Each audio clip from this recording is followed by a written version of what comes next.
বীজগণিতের নিয়মের চিহ্ন হচ্ছে সবথেকে গুরুত্বপূর্ণ বিষয়। চিহ্ন ভুল হলে কিন্তু পড়াই ভুল। তো আমি যোগ বা বিয়োগের ক্ষেত্রে চিহ্নর নিয়মগুলো আমি একটু বলি। এখানে তোমরা কি দেখতে পাচ্ছ, একটা ধনাত্মক চিহ্ন আছে, একটা ঋণাত্মক চিহ্ন আছে, বা একটা প্লাস একটা মাইনাস। প্লাস বা মাইনাস যদি থাকে তাহলে চিহ্নর কি রকম নিয়ম হয়। এখানে উত্তর সহজেই বলে দিয়েছে -2, কিন্তু কি করে -2 হলো? -2 হবে একটা সংখ্যা বড় বা একটা সংখ্যা ছোট আছে, এটা দেখে আমরা সহজেই সবাই বুঝতে পারবো কোন সংখ্যাটা বড় না কোন সংখ্যাটা ছোট।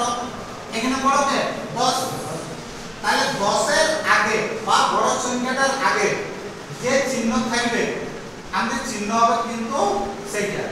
যদি আমাদের একটা প্লাস আর একটা মাইনাস থাকে তাহলে বড় হচ্ছে যে সংখ্যাটা বড় হচ্ছে তার আগে চিহ্ন। তাহলে এখানে 10 এর আগে আমাদের মাইনাস আছে, মানে মাইনাস আছে। আর সংখ্যাটা কি হবে? সংখ্যাটা হবে বড় সংখ্যাটার থেকে ছোট সংখ্যাটা বিয়োগ দিতে হবে। 10 থেকে 8 বিয়োগ দিলে কত হচ্ছে? 2। ক্লিয়ার সবাই? আর কোনো প্রশ্ন এখান থেকে? এরপরে দেখো, যদি দুটো একই রকম চিহ্ন হয়, হয়তো এখানে -2 থাকলো বা -3 থাকলো, এটাও একই রকম চিহ্ন বলতে পারি। আর একটা +2 আর +3, এটাও একই রকম বলতে পারি। দুটো একই রকম চিহ্ন আছে, দুটো যদি একই রকম চিহ্ন থাকে তাহলে কি হবে? ওই চিহ্নটাই হবে, যা চিহ্ন থাকবে সেই চিহ্নটাই হবে। উপরেরটার ক্ষেত্রে কি চিহ্ন আছে? মাইনাস হবে। আর দুটো সংখ্যা যোগ হবে, 3 আর 2 এ 5। এখানেও সেম, দুটোই তো প্লাস, তাহলে এখানেও হবে আমাদের প্লাস আর দুটোর আমাদের যোগ হবে। এটা গেল শুধুমাত্র যোগ কিংবা বিয়োগের নিয়মের। ক্লিয়ার সবাই?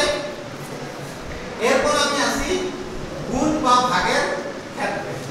গুণ বা ভাগের ক্ষেত্রেও চিহ্নের পরিবর্তন হয়। যদি দুটো চিহ্নের পাশাপাশি থাকে, একটা প্লাস চিহ্ন থাকলো একটা মাইনাস চিহ্ন থাকলো, এটাকে যদি গুণ করতে হয় তাহলে আমাদের কি হয়? প্লাসে মাইনাসে মাইনাস। উদাহরণস্বরূপ আমি বলি, ধরো এখানে থাকলো 3 * -2, চিহ্ন কি হবে? 3 এর আগে কিছু না, মানে আমরা কি ধরতে হবে? প্লাস, তাহলে এটা প্লাস, তাহলে প্লাসে মাইনাসে চিহ্ন হবে মাইনাস। তারপর নরমাল গুণের মতো সিম্পল যে গুণটা আমরা করি 3 × 6। বুঝতে পেরেছো?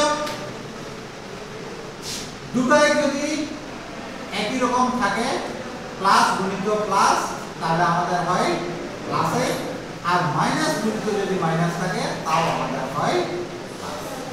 মানে দুটো একই রকম চিহ্ন থাকলে আমাদের চিহ্নটা হবে প্লাস। হ্যাঁ, চিহ্নটা হবে